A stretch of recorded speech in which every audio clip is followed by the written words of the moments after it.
शेतीमध्ये आधुनिकतेची जोड देत पारंपरिक शेतीच्या पलीकडे जाऊन काहीतरी वेगळं करायचं स्वप्न उराशी बाळगणाऱ्या अमरावती जिल्ह्यातील युवा शेतकरी तुषार माकोडे यांनी शेवगा लागवड आणि शेडनेट शेतीतून नवा आदर्श निर्माण केला आहे। पदवीधर असूनही त्यांनी शासकीय नोकरीचा मार्ग न निवडता थेट शेती व्यवसायात उडी घेतली आणि आपल्या अनुभवातून आता इतर शेतकऱ्यांनाही मार्गदर्शन करत आहेत। मी शेडनेट घेण्यामागचा उद्देश हेच होतं की माझं एज्युकेशन जे होतं ते बीटेक इन ॲग्रिकल्चर होतं आणि ॲग्री बिझनेस मॅनेजमेंट केलेलं होतं।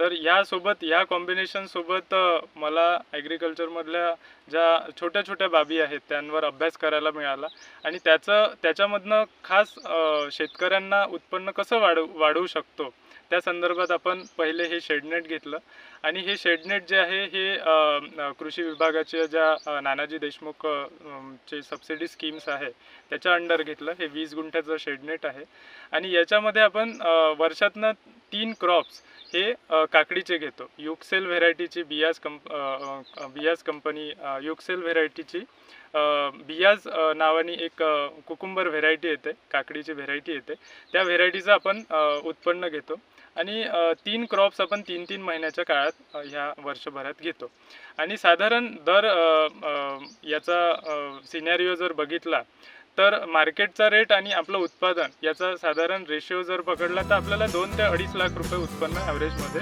मिळतं। शेती म्हणजे केवळ पारंपरिक काम नव्हे तर नवकल्पना आणि आधुनिक तंत्रज्ञान यांच्या संयोगातून घडवलेलं एक यशस्वी भविष्य देखील असू शकतं, हे तुषार यांनी सिद्ध करून दाखवलंय। नवीन ठिकाणी जेव्हा आपण शेती करायला जातो तेव्हा समस्यांचा ढीग असतो, त्याच्यामुळे समस्यांना तोंड देत त्याला कसं समोर जायचं आणि त्याला सॉल्व कसं करायचं या उद्देशाने मी काम करत राहिलो। आता जर समजा आपण जमिनीची समस्या घेतली तर शेवग्यासाठी ही जमीन जी आहे ही एकदम काय म्हणतो पाणी निचरा होणारी जमीन पाहिजे। तर मग तिथनंच आपण समस्या तिथनं सुरू करू तर मग ह्या गोष्टींना आपण समोर जाऊ शकणार नाही। त्याच्यामुळे समस्या कन्सिडर केल्यापेक्षा आपण त्याला सॉल्व करायचा पहिलेपासून प्रयत्न केला आणि समोर गेलो आणि त्यानंतर हळूहळू ॲग्रिकल्चर डिपार्टमेंटच्याही ऑफिसर्स लोकांनी मला मदत केली आणि ज्या स्कीम्स असतील किंवा काही गोष्टींची काही माहिती पाहिजे असेल तर त्याबद्दल त्यांनी प्रॉपर माहितीसुद्धा प्रोव्हाइड केली। अमरावती जिल्ह्यातील मालखेड येथील रहिवासी तुषार यांनी पदवीधर शिक्षण घेतल्यानंतर शासकीय नोकरीकडे पाठ फिरवून थेट शेतीकडे वळण्याचा निर्णय घेतला आणि शेवगा लागवड व शेडनेट शेतीतून एक वेगळी ओळख निर्माण केली। आता ते स्वतःच्या अनुभवातून इतर शेतकऱ्यांना मार्गदर्शन करतात।